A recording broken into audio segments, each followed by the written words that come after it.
अस्सलाम वालेकुम दोस्तों, मैं उम्मीद करती हूँ आप लोग जहाँ कहीं भी हों इंशाअल्लाह खैरियत से होंगे। और चैनल पर आने वाले नए सब्सक्राइबर्स का बहुत शुक्रिया। दोस्तों, आज मैं ये किताब इसका आप लोगों से तारुफ करवाऊंगी। ये है बियॉन्ड साइलेंस और ये नईमा अहमद महजूर की किताब है जो इंग्लिश में लिखी हुई है और ये कश्मीर की औरतों के बारे में है। लेकिन इससे पहले कि मैं इस किताब के बारे में तफसील आपको बताऊं और इसका हम मज़ीद ज़िक्र करें, मैं आपको कश्मीर के बारे में कुछ अशार सुनाती हूँ जो शायदा लतीफ़ के हैं। ये कैसी आग है अब्रे बहार जलते हैं, चिराग जलते नहीं हैं, चिनार जलते हैं। और ये सुनिए कि लम्हे लम्हे की हर आहट किरची किरची टूट चुकी है, आफत खुशियां लूट चुकी है, दरियाओं में खून भरा है, बर्फ में जैसे आग लगी है, मंजर मंजर कहर पड़ा है, नीली झीलों में आंसू थे, सांसों में बारूद भरा था। बियॉन्ड साइलेंस ये इसी शायरी की हकीकी तस्वीर है। कश्मीर की गली कूचों में उठने वाली उन चीखों की आवाज़ है, दास्तान है जिसे बाहर की दुनिया ना तो सुनना चाहती है और ना ही देखना चाहती है, क्योंकि इंडिया जो नौ आबादियाती दौर में सोने की चिड़िया कहलाता था और हुआ करता था, तो आजकल इंडिया की मार्केट जादू का एक ऐसा जिन है जिसने दुनिया के ज़मीर को बहुत गहरी नींद सुला दिया है।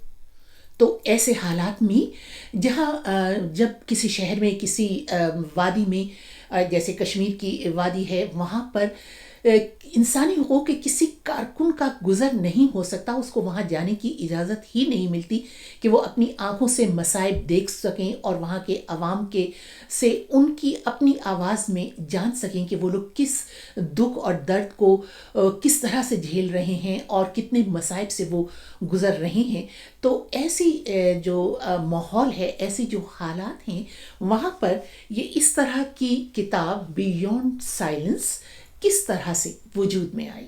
मुसन्निफा नईमा अहमद महजूर।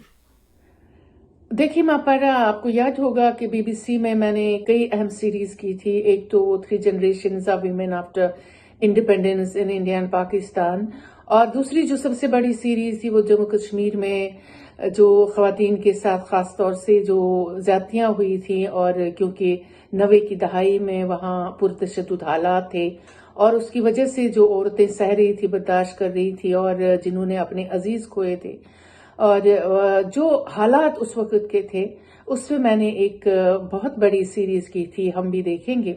फिर एक मौका और मिला जब मैं ख़वातीन कमीशन की चेयरपर्सन बनी और उस दौरान मैं हज़ारों औरतों से मिली, और ख़ास तौर से उन औरतों से जो पुरतशद्दुद हालात में रह के भी अपनी ज़िंदगी कैसे आगे चलाती थी, हालांकि उन्होंने अपने अजीज खोए थे, कहीं कहीं पे इज्जत पे उन पे हमला हुआ था। तो इस तरह की बहुत सारी दिलदोज कहानियां थी। फिर ऐसी बच्चियों से मिलना जो स्कूलों में थी, कॉलेजेस में थी, यूनिवर्सिटीज में थी, और कहीं पे हैरेसमेंट के ऐसे मसाइल थे, कहीं पे तशद्दुद के ऐसे मसाइल थे।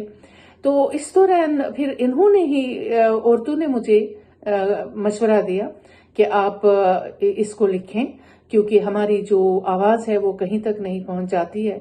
तो फिर मैंने इस सजेशन को, ये बहुत ही वैलिड सजेशन थी, और मैंने इस किताब पे काम शुरू किया और इन औरतों की जो ये हकीकी कहानियां हैं, हकीकी ज़िंदगी की कहानियां हैं, इनको लिखना शुरू किया। और ये बियॉन्ड साइलेंस जो किताब है, ये पिछले साल पब्लिश हुई थी। इस किताब में 29 वाक़यात और कहानियां हैं और इसे पीपल्स लिटरेचर पब्लिकेशंस ने शाया किया है। उनके हौसले और उनकी हिम्मत यकीनन काबिल दाद है, क्योंकि दुनिया की नज़र में एक बड़ी जमहूरियत इंडिया में कश्मीर के बारे में ज़बान खोलने की इजाज़त नहीं है। और ये किताब क्या है? यकीनन रंजो अलम और दर्द गम की एक दास्तान ही है। मैं जब इस किताब को पढ़ रही थी तो एक जगह एक सफ़े पर पढ़ते पढ़ते जो मुझे यूँ लगा कि मैं पढ़ नहीं रही बल्कि वो मंज़र मैं अपनी आँखों से देख रही हूँ, यहाँ तक कि मेरी आँखें धुंधला गईं और आंसू उसमें से टपक पड़े। یہ اس منظر کی میں آپ کو ایک دو لائنیں پڑھ کے سناتی ہوں کہ I try to peep through the window pane. میں نے کھڑکی سے باہر جھانکنے کی کوشش کی تو سڑک پر سینکڑوں وردی والے سنگینوں کے بٹن پر اس طرح ہاتھ دھرے کھڑکیوں کی جانب یوں دیکھ رہے تھے کہ بس جیسے ہی ذرا سا کوئی چہرہ نظر آئے تو ہم اسے گولیوں سے بھون ڈالیں گے. اور لاؤڈ اسپیکر پر یہ اعلان ہو رہا تھا کہ خبردار، گھر سے باہر قدم نہ رکھنا، شہر میں کرفیو لگ چکا ہے. کتنا دشوار ہے سنگینوں کے سائے میں جینا. یہ کیسی جنت کشمیر ہے جہاں ہر جگہ، ہر سڑک پر، ہر گلی میں بارود کی دہشت اور موت کا خوف دندناتا ہوا پھر رہا ہو. مجھے یہ کتاب پڑھ کر یاد آیا کہ مدتوں پہلے، برسوں پہلے میں نے ایک شعر لکھا تھا کہ خوف سے زرد ہو گئے چہرے، سانپ پھرتے ہوں جیسے گلیوں میں. تو مجھے لگا یہ بالکل جو اس میں نعیمہ نے لکھا ہے، اس میں جو صورتحال ہے وہ بالکل اسی شعر کے مترادف ہے کہ سانپ پھرتے ہوں جیسے گلیوں میں.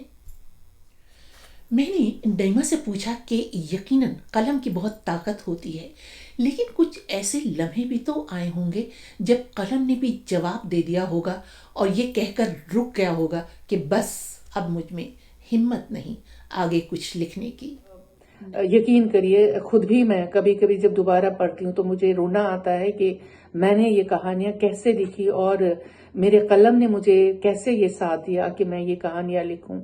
ایک کہانی اس میں خاص طور سے جو ہے مدرس وے آف فیونرل، اور ایک عورت کی کہانی جب وہ اپنے بچے کی میت اٹھائے ہوئے تجہیز و تکفین کے لیے جاتی ہیں اور ہزاروں لوگ اس تجہیز و تکفین میں شامل ہوتے ہیں اور لوگ ماتم کر رہے ہوتے ہیں، لیکن وہ عورت جو تھی وہ ہر ایک کو دلاسا دے رہی ہے، انہیں کہہ رہی ہے کہ دل برداشتہ نہیں ہونا چاہیے، کوئی بات نہیں ہے، ایک بیٹا کھویا، آپ سب میرے بیٹے ہو.